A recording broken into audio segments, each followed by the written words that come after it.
Welcome back to Cjam Reviews. My name is Cjam, obviously, and today we're going to be doing a review of Army of Thieves, a spoiler review. So huge spoiler warning if you haven't seen it. So let's get started. Crown turns court.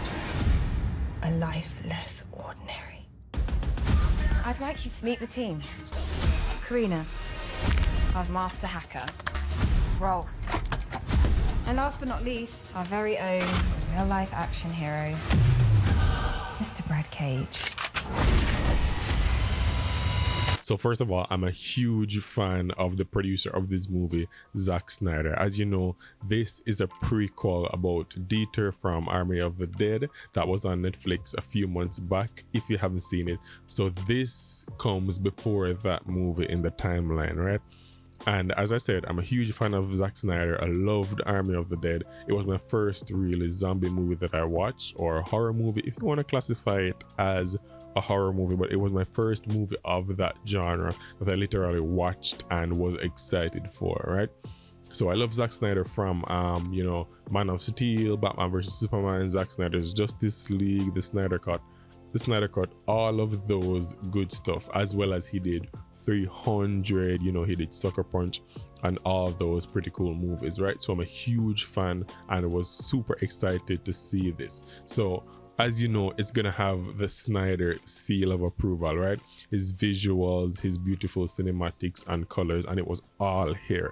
I loved it. And that coupled with the director, his name is Matthias, I know I'm gonna butcher this last name, Schweighöfer. He's German, right? I don't know how to pronounce that last name. Matthias Schweighöfer. I think it's somewhere near correct. He also stars in this as the lead character, Sebastian, or as he gets his name that he has in Army of the Dead, Ludwig Dieter, right? So he's the star and he's also the director. So he's funny. Dieter is like super funny in this. As a matter of fact, I think he's the one that carried this entire movie.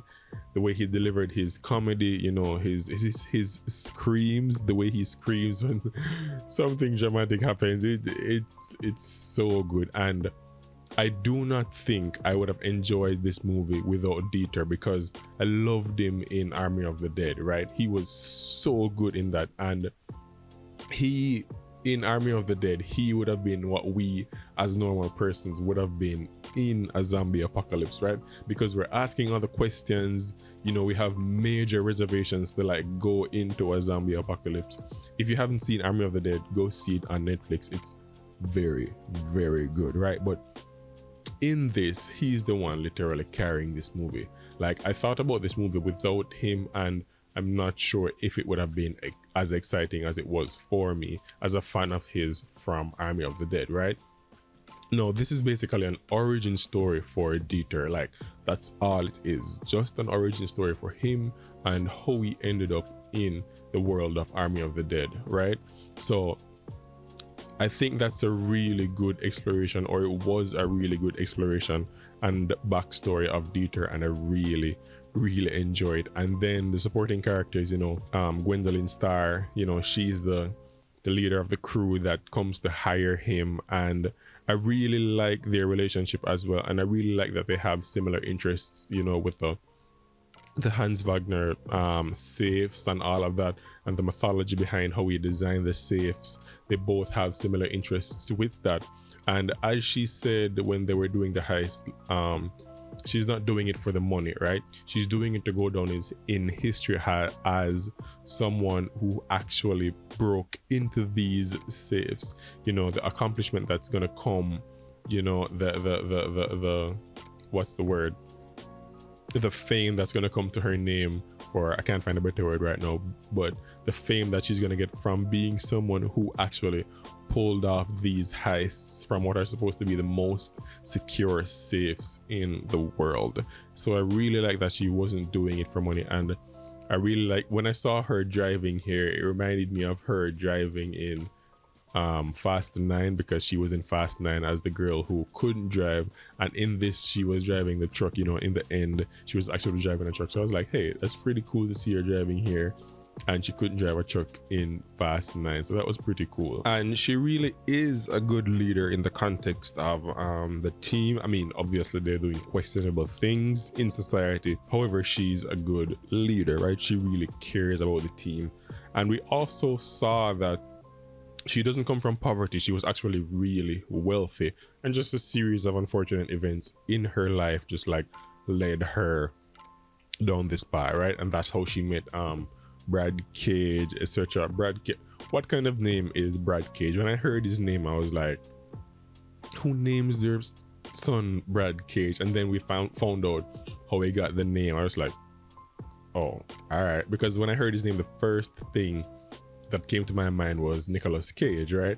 And then when I saw the trailers and I saw him in the trailers, he reminded me so much of Hugh Jackman's Wolverine, the way they cut the trailer where you saw him in his what do you call that, his tank top. He had the chains on, you know, kind of looking like dog tags, and he was doing the push-ups, and the way his hair is cut and his beard, he really reminded me of Hugh Jackman's Wolverine. And I think they did that on purpose. I would like to think they did that on purpose, because that was a pretty cool callback or reference as somebody like myself who loves these kind of movies. And then Brad Cage, like when he chucked Dieter off the back of that truck, right? Like we all saw that coming. We all saw that coming. Well, I saw that coming, because the moment he paused after pulling in Gwendoline, and then he's gonna pull in Dieter, and then he paused, and I was like, yep, he's gonna push him off this truck, because he wasn't feeling necessarily good about the bonding between Dieter and Gwendoline, and Gwendoline is his girlfriend apparently. So I was like, he's definitely gonna chuck him off this truck, right? And when he did it, I was like, whoa, all right, cool. The mission is immediately failed here. There's no way they pull off this final heist without Dieter. Absolutely no way. Or without Sebastian, as he's called for the majority of this movie. And I really like, just to go back to Dieter a little bit, I really like how they gave him the name, right? The story, you know, that he had as a child while he was growing up, how he had that name in his head all his life. And then when Gwendoline finally gave it to him in the passport, that was a really nice touch, and that moment was emotional as well. But back to Brad Cage, we'll get to the rest in a bit, but I'm not doing this in any particular order. I'm just doing it how I remember it. And Brad Cage, he was definitely a tough guy, but he did something that I thought was really reckless and really dumb. When he attacked that security guard, that final security guard in the bank, the old man who was drinking in the security room, when he attacked him, right, and he was like beating him to a pulp, he left him with his gun in his hand. And when I saw that, the first thing that came to my mind was, this old man is gonna kill Brad. He's gonna die right here because of his recklessness, right? And he didn't kill him, but he got shot. I was like, why would you do that? You need to take his gun from him or kick it out of his hand, right? You're using tranquilizing darts. This guy is using real bullets. His first thought is to kill you. Why would you leave him with his gun in his hand? I thought that was just really dumb for an action hero, because he's supposed to be the action hero of the group, right? And that was really dumb. And also, being the action hero, I thought it was really cool in the end when he said, like, maybe I was the villain all this time. That was pretty cool. I loved that. But he was pretty cool. He was definitely the action hero. Yeah, he betrayed the team by pushing Dieter off the truck, but we definitely saw that coming, because he was in his feels the whole beginning of this movie. He was just getting in his feels, and we're like, this is not going to end well, because the night after he saw Dieter and Gwendoline talking, and they were having a really long talk on bonding, he wasn't quite pleased with that. And then the next morning when they went on the second heist, you know, he was pushing Dieter when he was talking hard to him. So I was like, this guy is in his feels right now, and this mission is not going to go well. And lo and behold, the second mission did not go well. We all saw that coming, right? And then Rolph, played by Guz Khan. Rolph was like, he was so funny. His beard was actually funny looking as well. But I liked him. He added to to the comedy of Dieter. He and Dieter really bounced off one another. He really began to like Dieter as a friend. So I thought that I felt sorry for him, because when Brad pushed Dieter off the truck, and then Rolph kind of felt sad because he was a driver and he had to drive because they were ordering him to drive. He couldn't wait on Dieter. So I really felt bad for him, because as I said, he was really beginning to get fond of Dieter as a friend, or Sebastian as a friend, right? So I felt sorry for him. And then Korina, I really like Korina. She's a hacker, right? She's an IT girl. She was pretty funny as well. And then the night after the first mission, when they were just celebrating and drinking, right, and they were all dancing, you know, Gwen was dancing, and then Korina got Dieter in the hallway, and then they were talking, and then Dieter blew her off, and then after that we cut back to Korina on the dance floor dancing with the disco lights, and then she was just like dancing while Rolph and Brad were talking about how long Dieter and Gwen were talking and bonding in the room, and Korina was just like, she had the beer in her hand and just like dancing all weird with her eyes closed. It looks so funny. But that was good. I really liked Korina and her job. She was pretty cool at her hacking, right? So I really enjoyed her. She was very funny. And then the cop, the Interpol agent, what's his name?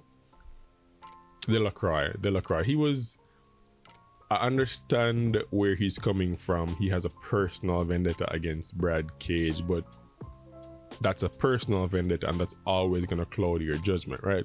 Yeah, Brad shot him in the past, but he has to be professional and not let his feelings get in the way of his job. And his what do you call that, his co-worker, what's her name, Beatrix, the agent that works with him at Interpol, she's always there as a voice of reason, telling him that, hey, this is not the right move, and she's always right. I don't know why he didn't listen to her more, because when they went to that first heist to catch them, I think the second heist actually, to catch them, he was sure that they were there, but they weren't there, right? So he needs to listen to her some more, and she's always there, just like, I told you so. So Beatrix is cool as well. And then also when Delacroix was talking to that police officer after the team had successfully completed the heist and they left, the police officer was like, hey, these guys were really cool. It's almost like we're living in a spy movie. And then Delacroix got so upset. He's like, you're a police officer, this stuff should not intrigue you. But I felt like the police officer, because it was really exciting to see how Brad went in there and just like tranquilized everybody, and they just did the heist and got out. So that was really cool to see. But Delacroix was not happy with that. He didn't think so. I also always love when these kind of spy movies, like, they don't play out the mission in chronological order. They like bring us in the middle, you know, that final heist in St. Moritz, was it, in Switzerland? You know, when they're at the gala, and then this is after the team got separated, and they were like, Delacroix came and they were saying he wanted to speak to the people of the casino. Yeah, it was a casino, not a gallery, sorry. He wanted to talk to the owners of the casino. Well, he was reluctant to talk to them, even though Beatrix was telling him, hey, let's cooperate with them, maybe we can catch the guys before they steal the safe, right? And then when he went in and he found out that the safe was already moved, because they had told them to move it, but it wasn't really them, it was our team who acted like them, and then they got them to move it early so they could be the ones to move it and actually get the safe much easier. The way they played that, you know, then showing when Delacroix found out that, he was so upset that they moved it, but at the same time Beatrix was right? She was telling him that, hey, we need to cooperate with the casino, right? So again, she was right. So to me, Delacroix was a terrible Interpol agent. He was just all in his personal feelings. His judgment was clouded, and it was obvious, right? Maybe Beatrix should be the one leading this team, but he was so upset, and I felt really bad for him. But I love how they played it well. They're showing us after Dieter and Gwen stole the safe, you know, by pretending to be the safe transporters, right? So that was really cool. I loved how they did that. And then when they were driving down that icy road on the mountainside, how were they driving down so fast? Am I to believe that that huge truck is shooting down the hill at that speed, making those intense turns and not going over the edge of the cliff? I refuse to believe that, right? But it was all in all a really good adventure. At some points in between the heists, it got a bit boring for me because they were doing a lot of talking and I wanted more to happen. I didn't want to lose the intensity from the action, but overall I liked it. It's a really good watch. The next thing I want to say is I loved how they tied it with the end. They tied the end of this one with the beginning of Army of the Dead. You know, they showed us how we got to America, how we ended up in Las Vegas, Nevada. Because I was wondering, why would he go to where the zombie apocalypse was? And then at the very end, right, the police officer was gonna take Gwen and let him go because he really wanted Gwen again because personal feelings, right?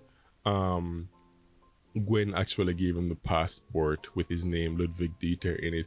So I was like, oh, that's how we ended up there. And then she said to him, go, I'll find you and then we'll both go to the Damorang together. That's the name of the safe that was in Las Vegas in Army of the Dead. So that was really, really emotional because he didn't want to leave and he was crying. I was like, oh my god, he doesn't want to leave, because I thought she was going to die, because I thought that's why she wasn't in Army of the Dead. So, and then they even had that scene from the beginning of Army of the Dead.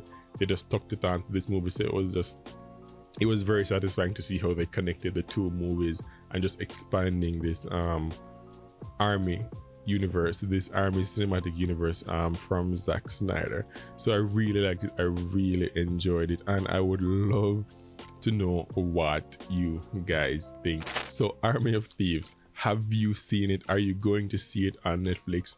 Have you seen Army of the Dead? Are you going to see that? Are you going to watch Army of Thieves first and then watch Army of the Dead to see how it all ties in? Let me know in the comments below. Once again, my name is Cjam. This has been Cjam Reviews, a spoiler review of Army of Thieves, and I will see you guys in the next video.